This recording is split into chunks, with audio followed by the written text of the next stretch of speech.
America এবং ইসরায়েলের সাথে ইরানের যুদ্ধে আমরা কিন্তু একটা বড় জিনিস আমাদের চোখের আড়ালে থেকে যাচ্ছে। ইরান বিগত তার যে বিক্ষোভ হয়েছিল সেই বিক্ষোভের কারণে ওইখানে ইন্টারনেটের ব্যবহার অত্যন্ত সীমিত করে দিয়েছিল এবং কিছু কিছু জায়গায় বন্ধ করে দিয়েছিল। তাদের এই বন্ধ হয়ে যাওয়ার কারণে আমরা কিন্তু ইরানে আমেরিকার যে আক্রমণ হচ্ছে এবং ইরানের যে ধ্বংসযজ্ঞ সেটার ছবি এবং ভিডিও আমরা খুব বেশি পাচ্ছি না।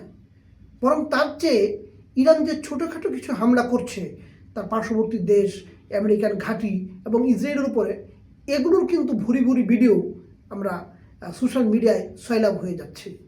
অথচ এটি একটি অসম যুদ্ধ যেখানে ইরান প্রায় তছনছ হয়ে যাওয়ার মতো অবস্থা, কিন্তু আমরা সেটার কিছুই জানতে পারছি না। শুধুমাত্র সেখানে ইন্টারনেট অ্যাক্সেস না থাকার কারণে আমরা সেই ভয়াবহতার চিত্র কোনোভাবেই টের পাচ্ছি না।